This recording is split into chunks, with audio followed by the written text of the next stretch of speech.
Joining us now, Republican Senator Mitt Romney of Utah. Senator, thanks for joining us. The Pentagon released the names of the 13 service members killed in Kabul, and those names include Staff Sergeant Darren Taylor Hoover from your state of Utah. His parents say he's the best son. He was the best son that two parents could ever ask for. How do you think Staff Sergeant Hoover is going to be remembered? Well, I think as an American hero, there's no question but that these men and very young women showed compassion and courage and did everything they could to help evacuate Americans and others who would come here legally.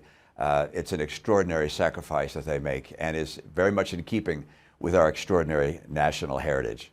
You have said that it's unthinkable that the U.S. would leave anyone behind, but you just heard Jake Sullivan talk about how August 31st is not a cliff and some people might be left behind. And, you know, to be fair, the White House says another terrorist attack at the airport is imminent, which is obviously complicating the evacuation efforts. Should the U.S. stay? Should there be a U.S. military presence in the Kabul airport until every American citizen and legal permanent resident and Afghan SIV applicant is gone, even if that means service members staying for weeks or months? And of course, there's this very real possibility of more American casualties. Leaving Americans behind and leaving our Afghan friends behind who've worked with us would put upon us and will put upon us a moral stain. And this is the result of very ineffective decisions, terrible decisions made by the prior administration and by the current administration. This did not have to happen. It was preventable. And let me note that's very different than the military. Our military came in at the very last moment and has performed admirably, as far as I can tell, to move people out as quickly as possible. But we didn't have to be in this rush circumstance with terrorists breathing down our neck. But it's really the responsibility of the prior administration and this administration that has caused this crisis to be upon us and has led to what is, without question, a humanitarian and foreign policy tragedy. But this is the situation we're in, regardless of how we got here. And there is this very real trade-off that we were talking about on my show during the week and also here before the terrorist attack. The risk of keeping American service members there is what happened Thursday. So if we stay there until no American and no Afghan SIV applicant is left behind, we risk more events like Thursday. Yeah, but Jake, if you focus on, gosh, what should we do right now?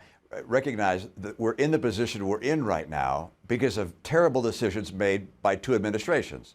One, the Trump administration, negotiating directly with the Taliban, getting ready to invite them to Camp David, opening up a prison of 5,000 Taliban and probably ISIS-K individuals and letting them free. I mean, we don't know whether some of them were involved in the attack that occurred. These were the decisions that led to what you're seeing and the danger that exists at the airport. This should not have happened. President Biden closing the Bagram Air Base, that's what's led to what's happening. So right now you have to ask, okay, what's the action we could take at this very last minute, which is most likely to get most Americans and most of our friends out of Afghanistan? That's a decision that the commanders on the ground are going to have to make. But the reality is, the fact that we're in this position is the result of bad decisions made by two administrations.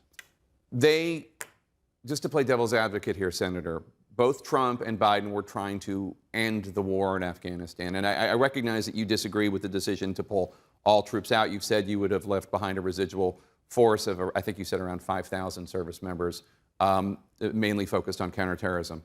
Many of the service members killed on Thursday were just born when the war began in 2001. How do you respond to people who say that that fact that we've been there 20 years, the collapse of the Afghan government and the Afghan military, is just more evidence that the American people, American service members, no matter how brave, no matter how valorous, they were never going to be able to stabilize Afghanistan, and this shows that the U.S. is correct in leaving? Well, Jake, there's a political slogan, end endless wars, but that doesn't translate into a serious policy decision. And the real policy is this: you can't, as one party, end a war. It takes two parties to end a war. The Taliban And the radical violent jihadists in the world, they haven't stopped fighting.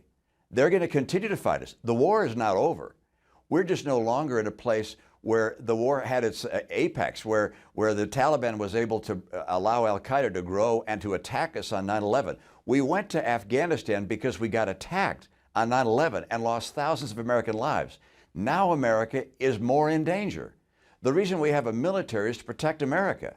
And by the decision to pull our military out of Afghanistan puts us in greater danger. Don't forget, we went to Afghanistan to knock down al-Qaeda, but we stayed in Afghanistan to make sure they couldn't reconstitute to attack us again. So pulling out means we are less safe, and also recognize the war is not over. We're just in a weaker position. We don't have boots on the ground. We don't have eyes on the ground. When they say, look, we have over-the-horizon capacity, that's a fancy phrase. What does that mean? It means we're not there. The nearest American air base is, what, 1,000 miles away? I mean, you know, I had eyes on my over the horizon on my teenagers, but that meant I had no idea what they were doing. Likewise, this idea that somehow we're still in control is not real, and America is in greater danger. So I hear you saying that you think we're less safe for leaving Afghanistan than if we have stayed. Do you think that we are less safe now than we were before we went into Afghanistan 20 years ago? Well, I think that's hard to measure, but we're certainly less safe than we were when we had a group of, let's say, 5,000 American service people in Afghanistan standing up as the backbone behind some 250,000 Afghan troops who were keeping at bay the Taliban and other terror groups. That made us a great deal safer. And by the way, we have thousands of troops, tens of thousands of troops in Germany, in South Korea, in Japan. Why are they there? They're there not as favors to those countries, but because we believe that keeps us and the world safer. And the idea that we would keep several thousand troops in Afghanistan as long as necessary to keep us more safe is, of course, the appropriate policy to take. But these political slogans come in the way, and endless wars. The war is not ended when only one party pulls out and the others are continuing to fight, and now fight with more aggression. Look, going forward, we're going to have to recognize we're in a much more dangerous position, and we're going to have to invest, I'm afraid, more resources to keep ourselves safe. I've heard that argument before about the fact that the U.S. service members are stationed in Germany and Japan and in South Korea. But it's also true that they're not being killed by IEDs or by an insurgent group. And you know, I've talked to, look, veterans like everybody else are all over the map when it comes to this decision and this horrible week and this and that. But I have talked to some veterans, conservatives even, who say, I'm glad we're getting out. I don't want any more Gold Star families created. Yeah, the reality is we're even have a greater reason to main troops in a place where there is hostility, because those people are going to bring their hostility to America and to Americans and to our friends, whether we like it or not. The idea that somehow we can pull out of a dangerous place where radical violent jihadists are organizing, that we can pull out of that and that's going to stop them, well, that's fantasy. They're going to continue in their effort to regroup and to come after America. Don't forget what they did on 9/11. The reason, again, we were in Afghanistan was to keep another 9/11 from happening. Now we pull out, and the Taliban is much stronger than they were before, in part because of all the armament we've given them. ISIS-K is now alive. The old ISIS that still is in Syria and Iraq, they're stronger. These forces of hate that consider America the great Satan, they're still out there. They're still fighting us. That war, unfortunately, goes on. And the idea that we've pulled out of one of the places that was essential to push back against them is an idea that makes me far more concerned that had we retained a small footprint there to support the people on the front lines, the Afghan National Security Forces, that were doing a pretty darn good job. Your home state of Utah is welcoming Afghan refugees, as I would expect from Utah, frankly. But many conservative voices, including Republican lawmakers, have been speaking out against letting Afghans come into the country.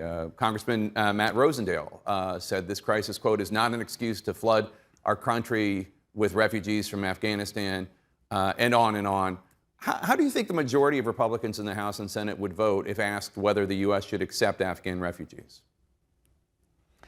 Well, I don't really know, of course, but I believe in their heart of hearts, they recognize that we have a moral responsibility, and in keeping with our national character, we welcome people into our country who seek asylum, and those particularly who have fought alongside our troops and have enabled our troops to have a higher degree of safety than they would have had otherwise, that those are people to whom we owe a debt of gratitude, and we would welcome them into our country. Look, I think it's one of the characteristics of our great nation that we are a nation that welcomes with open arms our friends from around the world. And don't forget, you know, we're talking about, I don't know, 10, 20, 30, maybe 50,000 Afghans. How many people are coming across the border illegally? That number is exceeded almost every month. So, you know, let's put this in perspective. And I, for one, am very pleased that we're going to have individuals that come to our country that can contribute to America and believe in the principles upon which our nation was founded.